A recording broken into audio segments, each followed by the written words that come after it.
কোন একটা কবিতা বা গল্প পড়েছিলাম, যদি একটি টাকা থাকে তবে খাবার কিনে খেও, 2টি টাকা থাকলে ফুল কিনে নিও।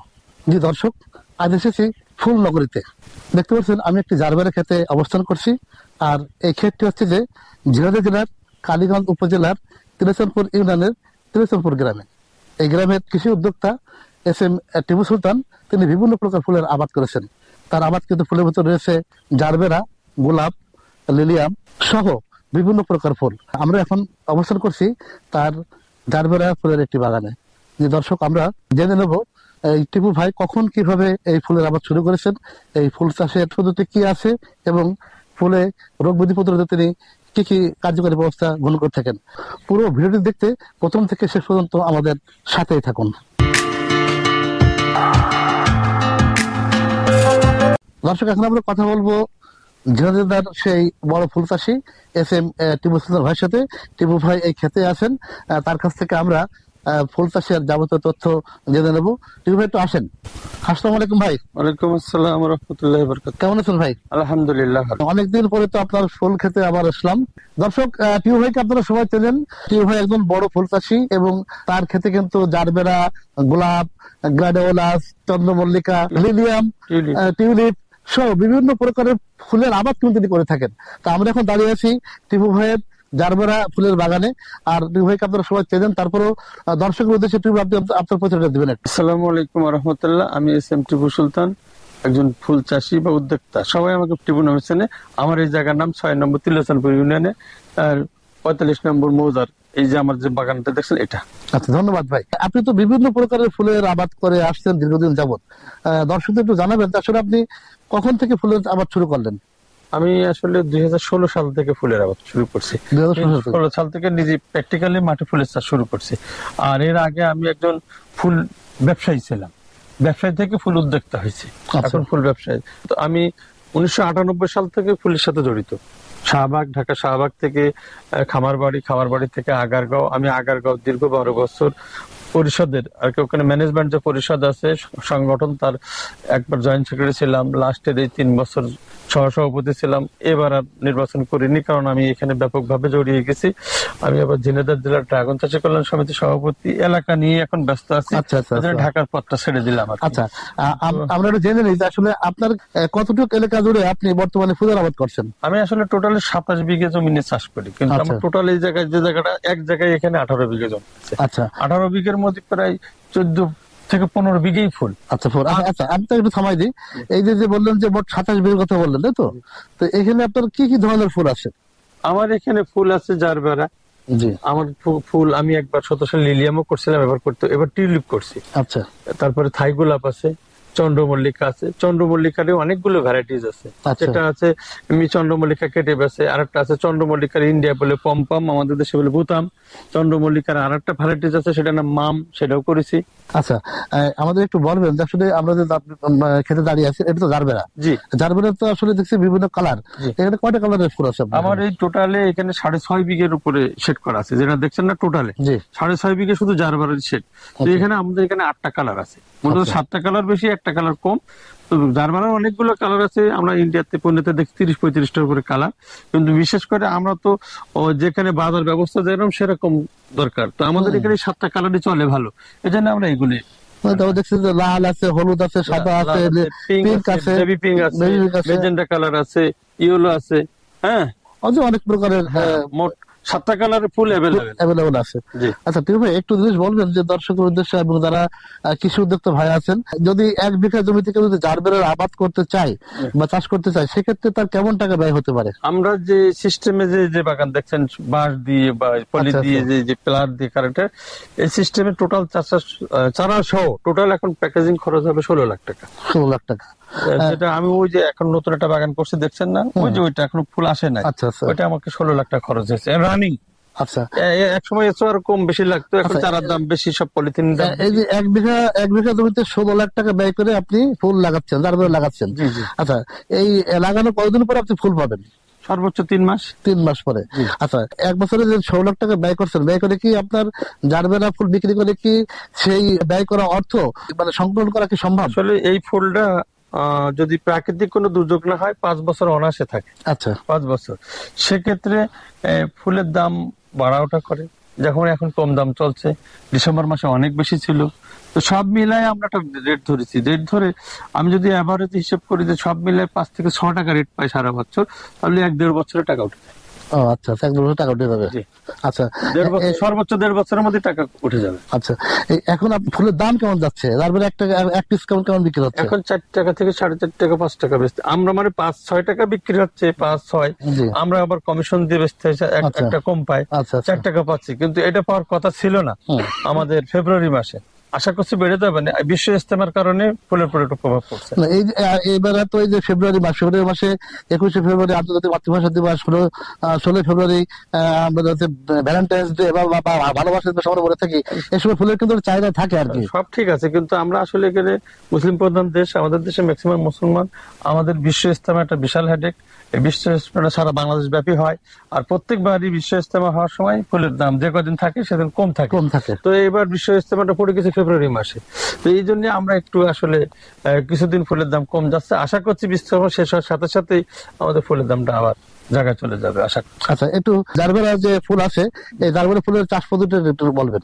জারবেরা ফুল আসলে 1 বিঘে ভুঁইতে আপনি যদি টিস্যু চারা লাগান, সেক্ষেত্রে 5000 চারা হলে হয়ে যাবে। আচ্ছা, বিঘায়।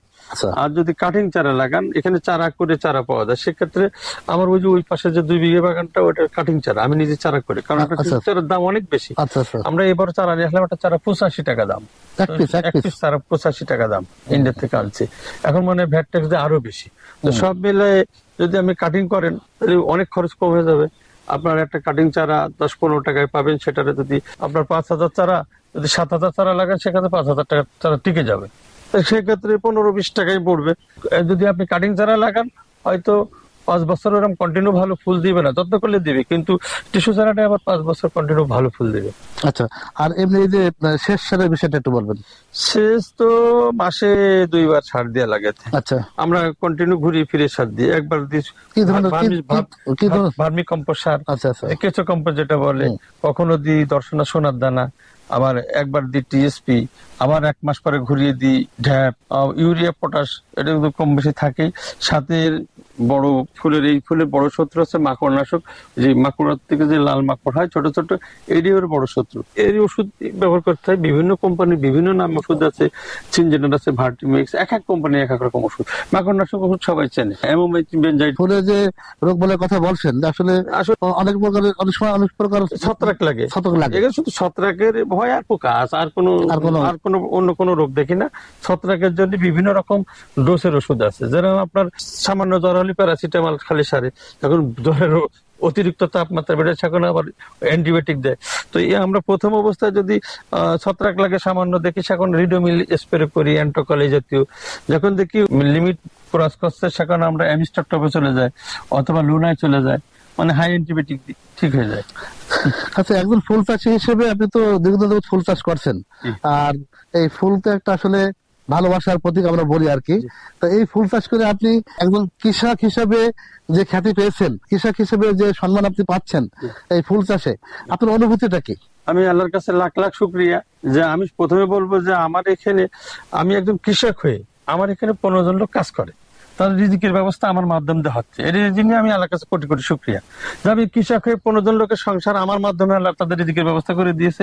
এতে আমি মহা খুশি। আর সবচেয়ে বড় উপাদান, আমি আরো খুশি এই জন্যই যে একসময় কৃষকরা মানুষ পা ফাটা কৃষক বলতো, মূল্যায়ন করতো না, সে জায়গায় এখন কিন্তু নেই। কৃষকরা বহুত মূল্যায়ন করা হয়। আমার এখানে ডিসি সাহেব আছে, এসপি সাহেব আছে, ওসি সাহেব আছে, টিউনো আছে, এসিল্যান্ড আছে, পুলিশের এডিশনাল আইজি পন্থ আছে, বিডিআর বড় বড় লোক আসে, তারা যে সম্মান করে। কৃষি সম্প্রসারণের ডিডি পন্থ আছে, বিভিন্ন প্রোগ্রামে, সরকারি বিভিন্ন প্রোগ্রামে, আমাদের কৃষি ভিত্তিক যত প্রোগ্রামে আমাদেরকে ডাকা হয়। যেরকম কিছুদিন 11, 12, 13 উপজেলায় একটা ফুল মেলা হবে, সেখানেও আমাদেরকে ডাকা হয়েছে।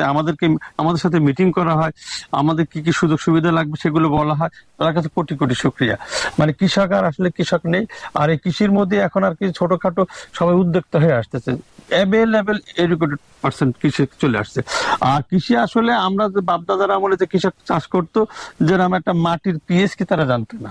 মাটিতে কয়টা উপাদান থাকে সেটা জানতো না, কিন্তু এখন সেই যুগে কিন্তু নাই।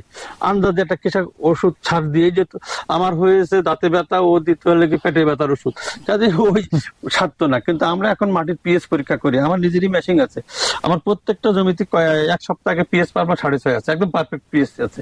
তো এই যে মাটির পিএইচ ঠিকঠাক রাখতে হবে, মাটিতে বোরন লাগবে কখন, দস্তা লাগবে কখন, ভিটামিন লাগবে কখন, এগুলো বুঝতে হবে, জানতে হবে, এই জন্য শিক্ষিত হওয়ার দরকার আছে। আমার এই জায়গায় যে ম্যানেজারটা আছে যে শুধু ওষুধ মেনটেন করে, সে বিএ পাস, তার বেতন 18,000 টাকা মান্থলি আমি বেতন দিই, তার আরো খাওয়া দাওয়া সুযোগ সুবিধা। তাহলে কৃষক হয়ে একজন লোকের মান্থলিক বেতন দিয়ে 18,000 15,000 করে 15 জন লোক পোষা, এটা অনেক গর্বের বিষয়, অনেক মানে নিজের কাছে অনেক ভালো লাগে। আমরা আরেকটা বিষয় জেনে নেবো, মানুষের তো প্রতিদিন একটা টার্গেট থাকে সিজনে।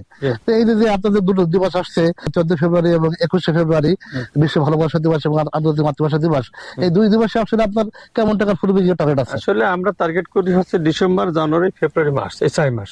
আমরা বছরে 12 মাস, তার মধ্যে 1 মাস ধরি মাইনাস, সেটা হলো রোজার মাস। রোজার মাসে ফুল বেচা কেনা হয় না, অন্তত 25 দিন, তারপর 5 দিন হয় শেষের 1 মাস মাইনাস, আর বাকি যে 7 মাস, এই 7 মাসে আমরা ফুল বেচে স্টাফ খরচ দিয়ে নিজেদের ব্যালেন্স আয় ব্যয় সমান করে ফেলি, কিছু হয়তো লাভ থাকে। কিন্তু আমাদের মূল টার্গেট থাকে হচ্ছে যে ডিসেম্বর, জানুয়ারি, ফেব্রুয়ারি, মার্চ, এই 4 মাসে ফুল বেচে আমাদের এখানে টোটালে প্রায় 1,40,00,000 টাকা ইনভেস্ট করা আছে। তাহলে আমি 1,40,00,000 টাকা ইনভেস্ট করে আমার টোটাল বাগান পরিচালনা করলাম। যদি বছর শেষে 20 লাখ টাকা আমার না থাকে তাহলে তো হবে না যে আমি সব খরচ করি। তো আমাদের টার্গেটই থাকে যে ডিসেম্বর, জানুয়ারি, ফেব্রুয়ারি, মার্চ, এই 4 মাসের মধ্যে সমস্ত খরচ বাদেও, এভারেজ খরচ বাদেও মাসে 20-30 লাখ টাকা আমাদের এটা ডানি থাকবে। আর না থাকলে তো আমরা এভাবে বাগান বাড়াইছি কিভাবে করি। কিন্তু এবার একটু ব্যতিক্রম হচ্ছে যে আমাদের ফেব্রুয়ারি মাসেই পড়ে গেছে বিশ্ব ইজতেমা, এই জন্য একটু হতাশার মধ্যে আছি, কি হবে জানি না। ডিসেম্বর মাস খুব ভালো বেচছি, খুবই ভালো বেচছি, যেটা কল্পনা অতীত। জানুয়ারির 5 তারিখের পরের থেকে বাজার একটু খারাপ। এখন ফেব্রুয়ারিতে আমরা মনে করলাম এটা ঠিক হয়ে যাবে, কিন্তু এখনো হয় নাই। তো আশা আছি হয়ে যাবে, ইজতেমার পরে হয়ে যাবে, এখন বাকিটা আল্লাহর ইচ্ছা। ওকে, ধন্যবাদ ভাই।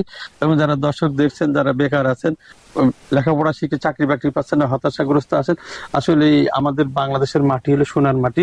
জাপানি এক ভদ্রলোক এসে বলছিল এই দেশের মাটি পালে সারা পৃথিবীর খাবার তারা সাপ্লাই দেবে নাকি।